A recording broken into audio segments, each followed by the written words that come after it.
What is up, ladies and gentlemen, boys and girls, and welcome back to another video at Axe Entertainment. I'm your host, Zack Axe, bringing you another episode of WWE's Weekly Awards. This time it is for 6/16 through 6/20. And before we get started, I just do want to say I did just get back from a little trip to Kings Island, if you guys know what that is, and I got burnt. So if you're wondering why my face is completely red, it is because I am sunburned. It was 93 today, and also then I come home and my mic stand was broken, so I spent like 10-20 minutes trying to fix that thing. So I am burning up right now, but I'm still gonna give you guys the weekly awards. We're gonna start things off with the female MVP.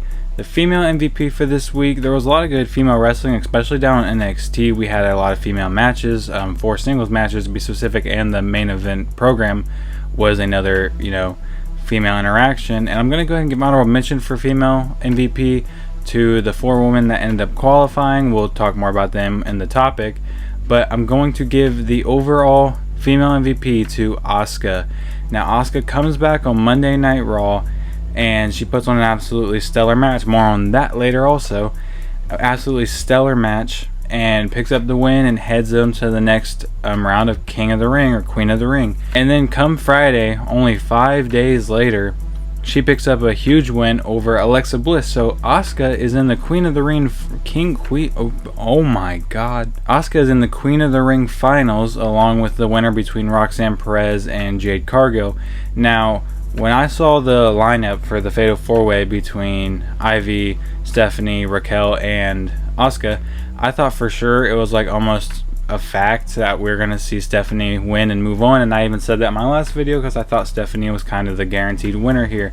But Asuka actually ends up winning, and I'm not mad because I think Asuka definitely coming back needed this win to get right back to where she is, and I don't think a loss here would hurt Stephanie, while I think a loss here would have definitely hurt Asuka on her big return. So Asuka picks up a win. I'm not even upset about it at that point, and then she comes on to Smackdown in the same week and beats out Alexa Bliss in the semifinals to make it to the finals, and that match was pretty good too.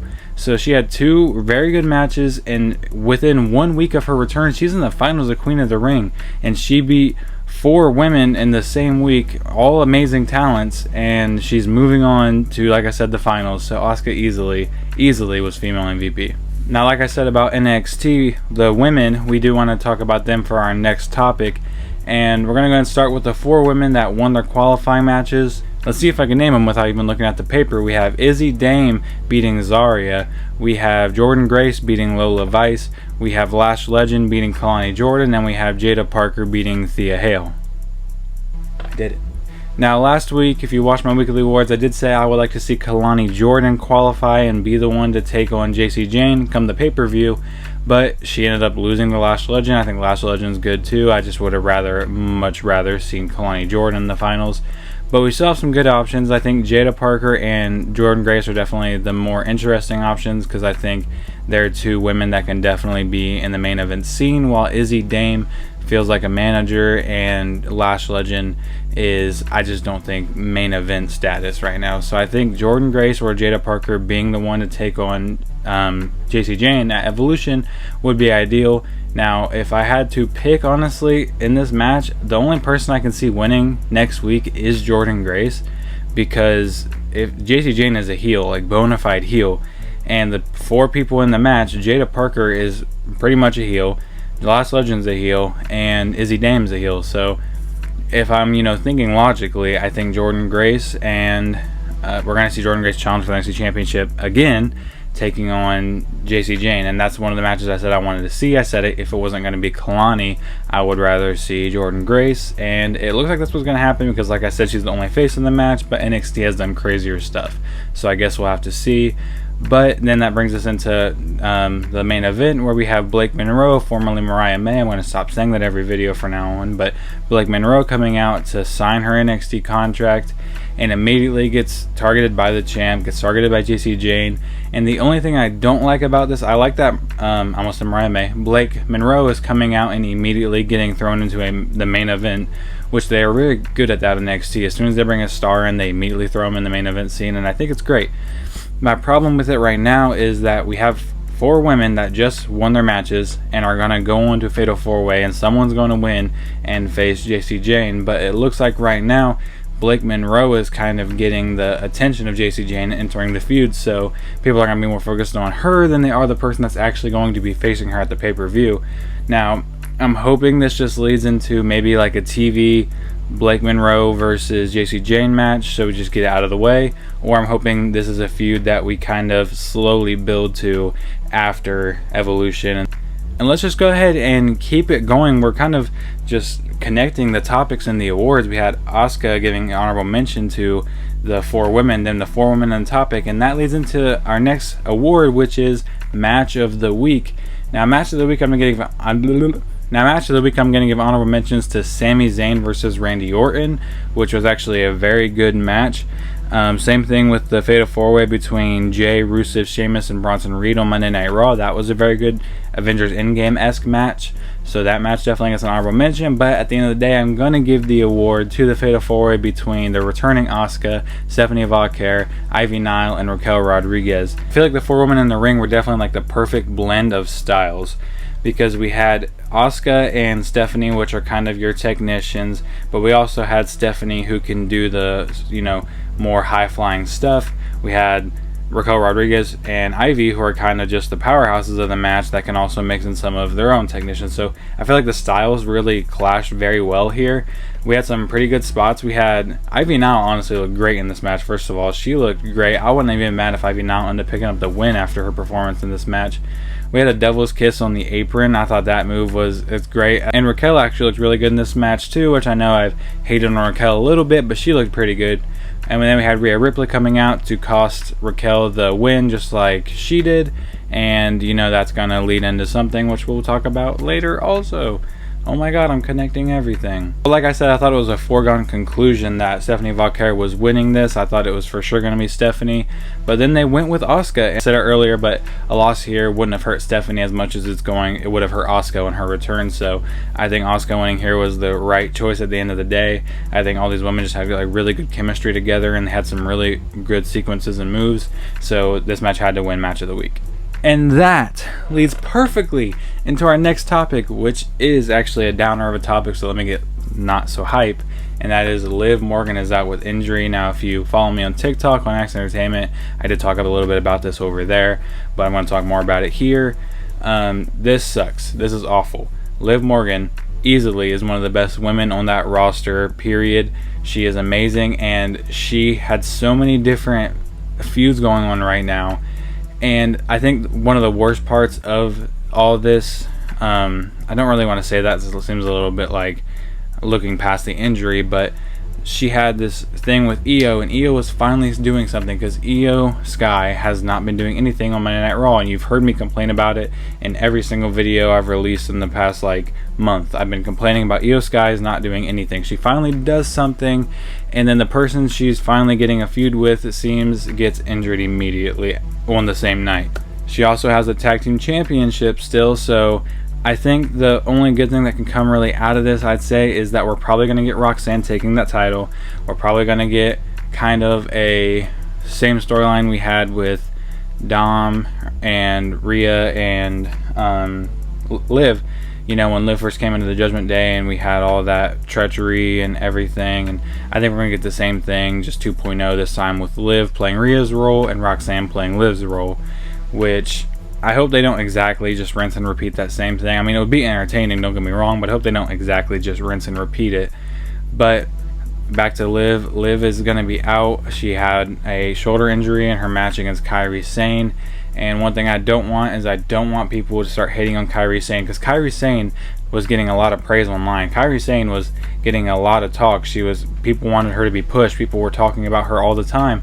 And I feel like now we're going to get the wrestling fans to turn on her, which really sucks, because she, of course, had the injury with Zoe Stark, where it was a springboard. You know how dangerous springboard moves are. Anybody can get injured on those at any time. And then, a couple weeks later, or was that just the next week, we had Liv Morgan getting injured in a match with Kairi Sane. Look, stuff happens, injuries happen, and it's going to look bad because she had two very close to each other, but they're both just accidents that happened in the ring. You can't blame Kairi for being in the ring with them when it happened. Like, she wasn't the one that injured them. She wasn't specifically, you know, trying to injure them. So if we're gonna hate Kairi Sane, I just stop it. You're not a real wrestling fan if you're gonna go out of your way to attack a wrestler for an injury. That happens, because those happen all the time in this world. Just don't hate on Kairi Sane is the point I'm trying to make. But then we also had the feud with Liv Morgan and Nikki Bella, which looked like that was probably going to lead into either the Bella Twins versus Liv and Raquel, or Rhea and Nikki Bella taking on Liv and Raquel. But it looks like none of that's going to be able to happen. I'm hoping they can just throw Roxanne in there and she can pivot, and then when Liv comes back, when she comes back, hopefully soon, she can come back and flourish in the main event scene. As of today, it looked like her injury got extended, so her injury is going from what looked to be a couple months to maybe the rest of the year. Either way, I hope Liv's back soon. I hope that this doesn't affect her at all.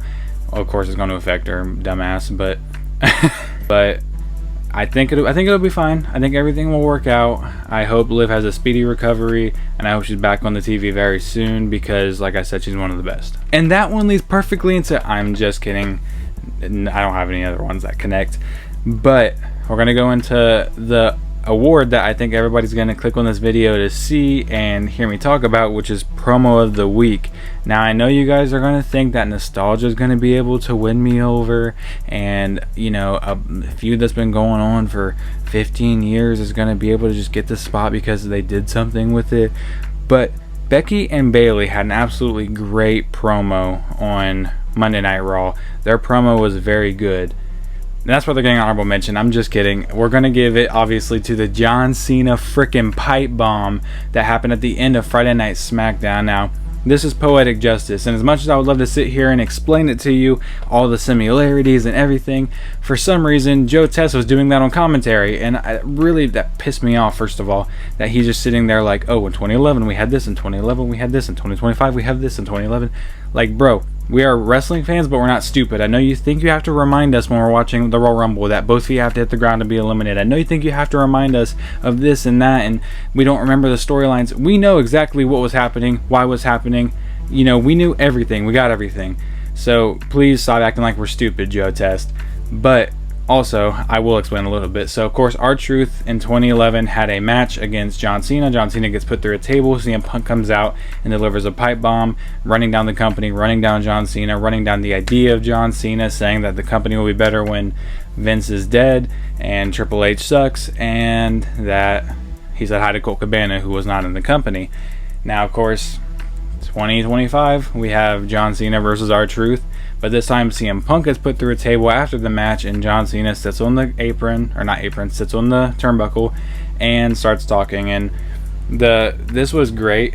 Cena was in his element right here. I think he had a couple like nonsensical things that he said, but most of it just was like exact copies, you know, saying the whole "as you lay there, hopefully as uncomfortable as you can possibly be," running down the management. And he kind of flipped it. Instead of running, oh my god, he kind of flipped it, and instead of running down the management like CM Punk did, he was kind of saying CM Punk runs down the management, even though he's a management kiss ass and all this different stuff, and just flipping everything CM Punk said in 2011 back onto, you know, him in 2025. And we had the mention of Claudio Castagnoli, formerly Cesaro, Nick Nemeth, formerly Dolph Ziggler, and Matt Cardona, formerly Zack Ryder, saying hi to him, which is kind of like I said, CM Punk said hi to Colt Cabana in 2011, and in 2025 he's saying hi to all those guys, which Nick Nemeth and Matt Cardona is not weird at all, because they're both very much affiliated with TNA, which WWE has a working contract with, so those aren't really crazy. The crazy one is they said Claudio Castagnoli, or Cesaro, who is now in AEW, which is the big competition of WWE. So the fact that he's mentioning a superstar that's on AEW on WWE television is insane. And I don't know what he said when he blurred out. If someone has the video, I really cannot find it. Leave it in the comments or tell me where to find it, because I want to see what he said when they blurted out. And Cena telling the USA Network, yeah, you can keep your extra minutes, and Cena just ran down everything, and it was perfect. I know John Cena's won this award buku amount of time since I started this series, but it's just because since he came back, he's been having great promos, and this is his best by far since coming back. People are already glazing it to say it's one of the best promos of all time, which I don't think I'm ready to say that yet because it just happened 2 days ago when I'm recording this video, but it definitely could be in contention for one of the best of all time come a couple months from now where we're looking back on it. So this promo was absolutely amazing. John Cena easily wins this award. Next thing I want to talk about is the other thing that will most likely end up being in the thumbnail, and that is Goldberg, Gilbert, Ryback.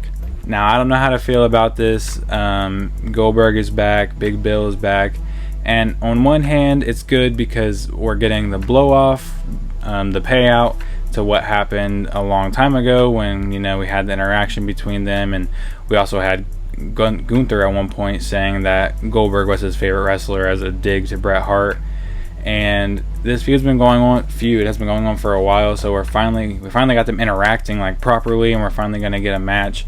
And this isn't going to be a great match, so don't think it's going to be a great match.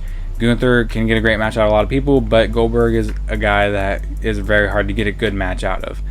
So I feel like it's going to be very simple. It's going to be very straightforward. And this match has me kind of scared because I honestly feel like they're going to let Goldberg win.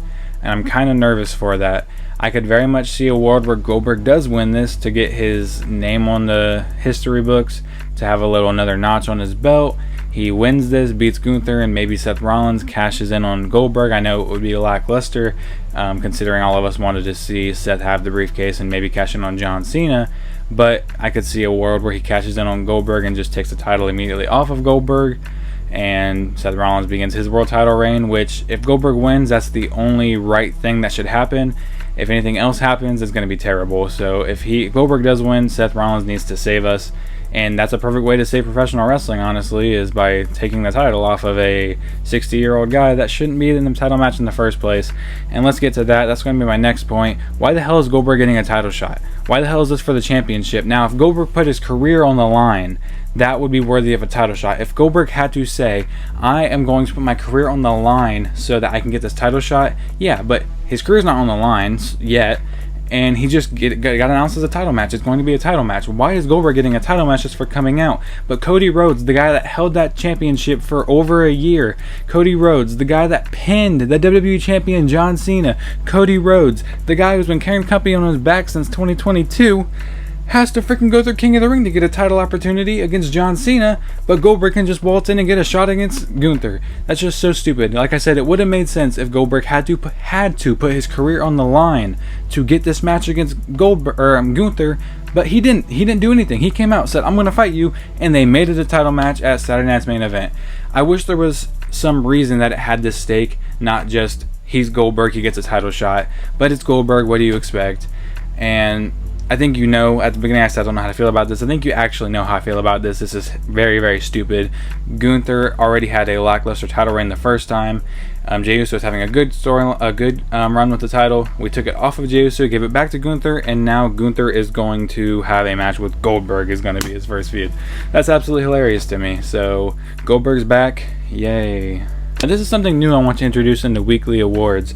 I was thinking about it for a second. I'm going to try to talk through this very quickly. I was thinking about it for a second, and I'm like, it kind of does suck that I only get to mention pretty much 10 things that happened on Raw, SmackDown, and NXT when there's some other stuff that doesn't get mentioned because there's no room for it. So this is going to be, for now on, called the speed round. After I give out 3 awards and talk about 3 topics, we're going to do the speed round where I just very, very quickly, under a minute, talk about pretty much almost everything else that was notable that happened. So let's get into it right now.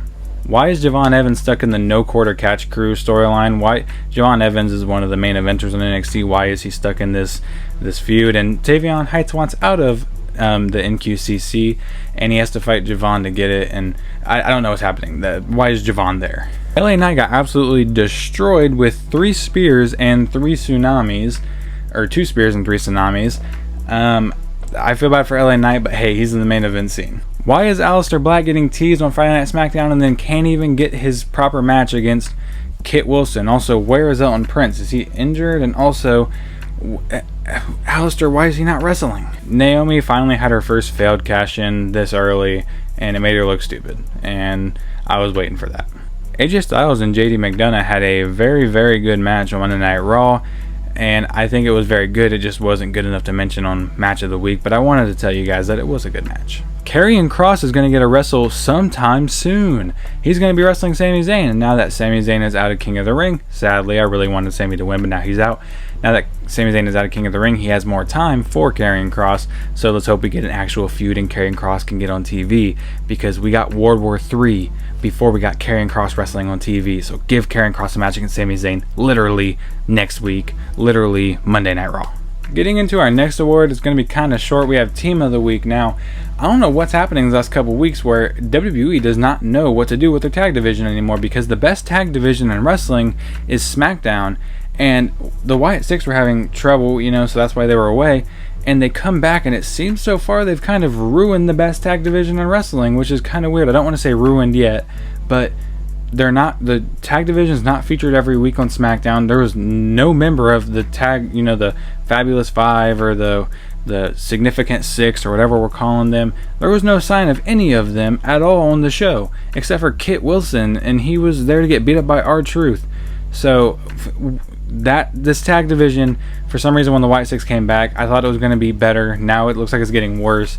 The Raw tag division, they're trying their hardest to just make those titles irrelevant. The New Day getting no screen time, and if they did, it was probably on commercial, and I didn't even get to see it because I'm in the US. And what are we doing? NXT, the tag team champions, got thrown into a backstage segment just to get Obafemi on TV along with the tag champs, because we're not doing anything with them either right now. So the tag divisions are sucking right now. I don't even think there was a proper tag team match on any of the shows. There was a 3-on-3, and that's why honorable mention I'm giving to Yoshiki Inamura. I can say it now. Yoshiki Briggs, Josh Briggs, and Elijah on NXT. We're giving them the honorable mention just because they won their match. And the winner of this award isn't even really a proper tag team, because this is like the only interesting thing that happened between teams, and I'm going to give it to the family. And I guess considering what happened, we're giving family right now to Luca and Tony D, because they're the family right now, and Stax is broken away, but I can include Stax in here too. They can all have this award. You know what? Who cares? Because WWE doesn't care about their tag division. Why should I care about this award in the first place? Because there's no tag team wrestling happening. So the family had, they're kind of in a deception storyline right now where Luca might be with Stax, might be with the Don, and he accidentally hits the Don, and the Don is a very good, Tony D'Angelo is a very good underrated talker on the microphone. First of all, he's very good at telling stories, and then he's telling a story with Luca here. Stax comes out. Stax has a match next week for the Heritage Cup.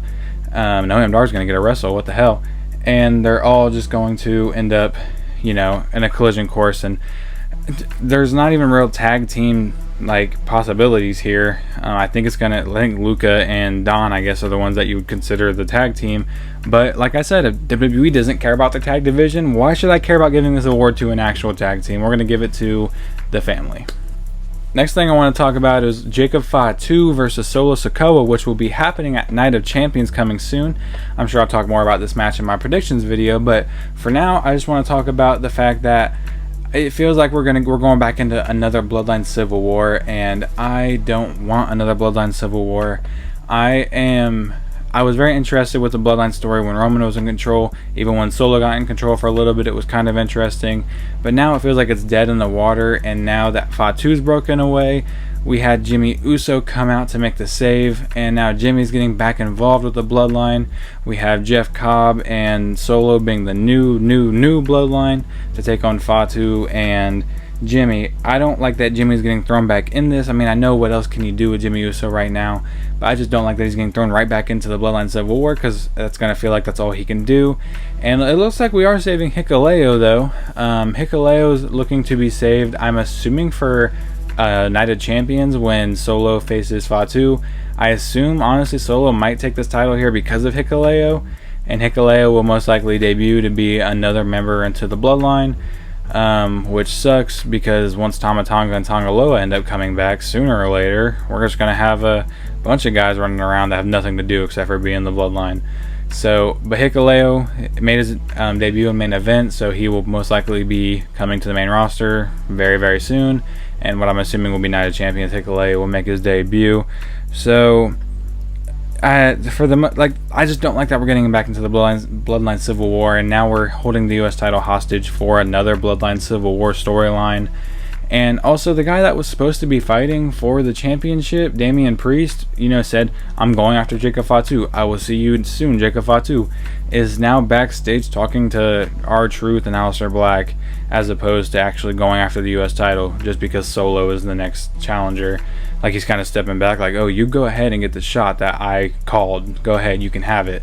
And that kind of makes Damian Priest look like, what the hell is he doing? Like, he should have been going for the U.S. title here, but now he's backed out for Solo and a Bloodline Civil War. So I don't want to say Bloodline Civil War again. I think it will be more interesting as a kind of mid-card feud than a main card feud that's taking over, all the big rivalries. Instead, we can just have the mid-card. So I'd rather have it there. I'm glad it's in the mid-card as opposed to the god dang it, as opposed to the main card. But I'm kind of excited for this match, kind of not excited, because like I said, I think we're going to lead into a couple months of this probably. And the final award I will be giving out is Male MVP. Now I'm going to go ahead and give honorable mentions for this award to Yoshiki Inamura, who knocked off Trick Williams. And that's crazy. He pinned the TNA champion, so he should get a match, right? He gave it to Josh Briggs for some reason. Jey Uso will get a honorable mention. We'll get an honorable mention here because he had a great win over Sheamus, Reed, and Rusev, which is three huge dudes, and he was definitely the little dude of the match, but he picked up a huge win, so he's getting an honorable mention. And I'm just going to give honorable mention to John Cena too for his promo. His match wasn't the best, but he had a good promo. But male MVP is going to go to the Viper, Randy Orton, not only for having a great promo alongside with Sammy, Jay, and Cody, all the finalists of King of the Ring. First of all, this is a crazy Final Four of King of the Ring. I didn't like it at first, but thinking about it, it's so cool. These guys were on the same Survivor Series team, and these guys are all faces, and it's very cool to think about. And we're going to get Jay versus Cody on Monday Night Raw, which is absolutely insane in and of itself.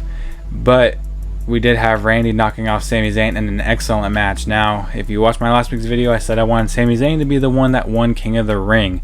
Obviously, now that's not going to happen. I do like that Randy Orton before the match said, "Hey, you're going to be world champion one day. That one day is just not right now because I need to win this King of the Ring." And he went to the finals. And now I'm hoping Jay versus Cody ends with Cody, which honestly that's kind of what it looks like now.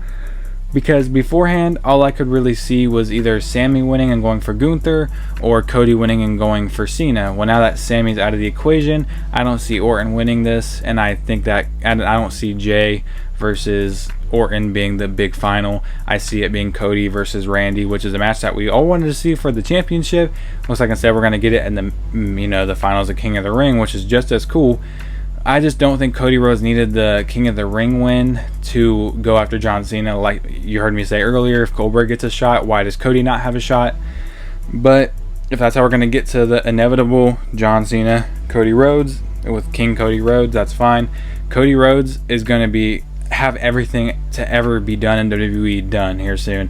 He just really needs a US championship win, and he needs to win Money in the Bank, because after he wins King of the Ring, he's a 2-time Rumble winner, WWE champion, tag team champion, Intercontinental champion.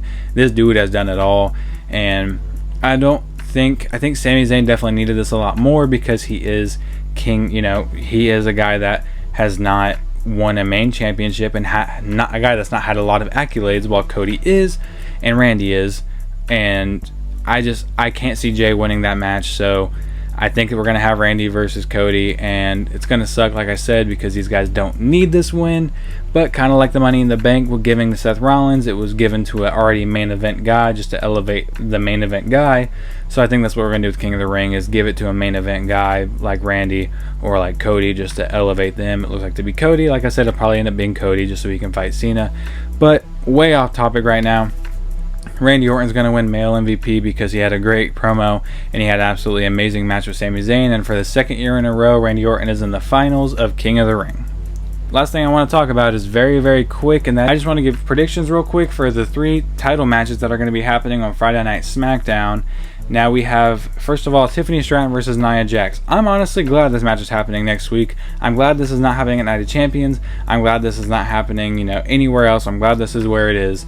And Tiffany Stratton is going to pick up an easy win over Nia Jax. Big powerhouses seem to never win last man or woman standing matches for some reason. Tag title match between Dexter Lumis and Joe Gacy of the Wyatt Six taking on the Street Profits. Now, I don't know why they were given this opportunity this early. Like, the Fraxium never got their actual match after getting screwed out of their match, so I don't know why the Wyatt Six kind of jumps the line just for beating the Motor City Machine Guns. But they did. I don't think that they should be challenging for the titles, and I don't think that they should win. Does that mean they're not going to? No, I honestly think that the White Six are going to win the titles here, and I hope this doesn't destroy the division because, like you heard me talk about earlier, I feel like it very well could. And finally, we have the Women's US Championship match on Friday Night SmackDown between Julia and Zelina Vega.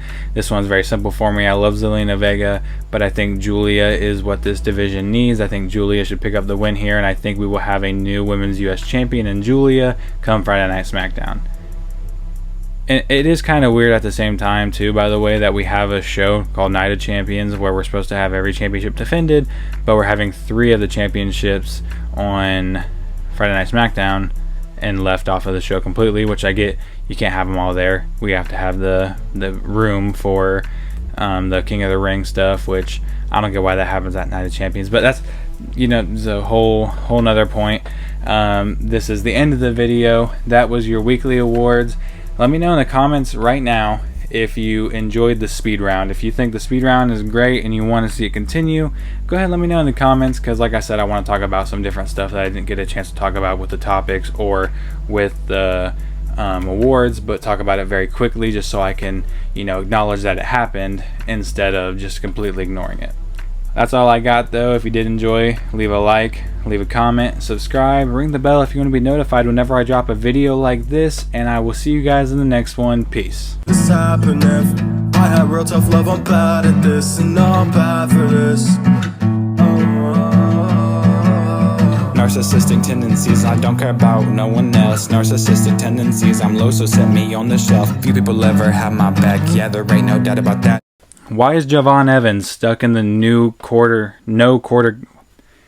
Why is Javon Evans stuck in the new... Oh my God.